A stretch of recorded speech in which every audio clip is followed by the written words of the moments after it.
ವೀಕ್ಷಕರೇ, ನಮ್ಮ ಚಳ್ಳಕೆರೆ ಟಿವಿಗೆ ಸ್ವಾಗತ. ಇಂದಿನ ಪ್ರಮುಖ ಸುದ್ದಿ. ವಿದ್ಯುತ್ ಪರಿವರ್ತಕಕ್ಕೆ ವಿದ್ಯುತ್ ಸ್ಪರ್ಶಿಸಿ ನವಿಲು ಮೃತಪಟ್ಟಿದ್ದು, ಇದನ್ನ ತಿನ್ನಲು ಬಂದ ಚಿರತೆಯು ವಿದ್ಯುತ್ ಸ್ಪರ್ಶಕ್ಕೆ ಒಳಗಾಗಿ ಮೃತಪಟ್ಟಿರುವ ಘಟನೆ ತಾಲೂಕಿನ ಕಬ್ಬಿನಕೆರೆ ಗ್ರಾಮದಲ್ಲಿ ನಡೆದಿದೆ. ಗ್ರಾಮದ ಕುಡಿಯುವ ನೀರಿನ ಘಟಕದ ಬಳಿ ಇರುವ ವಿದ್ಯುತ್ ಪರಿವರ್ತಕದಲ್ಲಿ ಮೊದಲು ನವಿಲು ವಿದ್ಯುತ್ ಸ್ಪರ್ಶದಿಂದ ಮೃತಪಟ್ಟಿದೆ ಎನ್ನಲಾಗಿದೆ. ಬಳಿಕ ನವಿಲನ್ನ ತಿನ್ನಲು ಬಂದ ಚಿರತೆ ಟ್ರಾನ್ಸ್ಫಾರ್ಮರ್ ಮೇಲೇರಿದ್ದು ವಿದ್ಯುತ್ ಪ್ರವಹಿಸಿ ಸ್ಥಳದಲ್ಲೇ ಮೃತಪಟ್ಟಿದೆ ಎಂದು ತಿಳಿದುಬಂದಿದೆ. ವಿಷಯ ತಿಳಿಯುತ್ತಿದ್ದಂತೆ ಅರಣ್ಯ ಇಲಾಖೆ ಅಧಿಕಾರಿಗಳು ಸ್ಥಳಕ್ಕೆ ಭೇಟಿ ನೀಡಿ ಪರಿಶೀಲನೆ ನಡೆಸಿದ್ದಾರೆ. ಬಳಿಕ ನವಿಲು ಹಾಗೂ ಚಿರತೆಯ ಮೃತದೇಹಗಳನ್ನು ತೆರವುಗೊಳಿಸಿ ನಿಯಮಾನುಸಾರ ಮುಂದಿನ ಕ್ರಮ ಕೈಗೊಂಡಿದ್ದಾರೆ. ಟ್ರಾನ್ಸ್ಫಾರ್ಮರ್ ಮೇಲೆಯೇ ಚಿರತೆ ಮೃತಪಟ್ಟಿರುವುದು ಸ್ಥಳೀಯರಲ್ಲಿ ಅಚ್ಚರಿ ಮೂಡಿಸಿದೆ.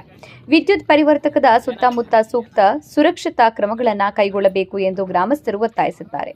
ಘಟನೆಗೆ ಸಂಬಂಧಿಸಿದಂತೆ ಅರಣ್ಯ ಇಲಾಖೆ ಅಧಿಕಾರಿಗಳು ಪರಿಶೀಲನೆ ಮುಂದುವರೆಸಿದ್ದಾರೆ.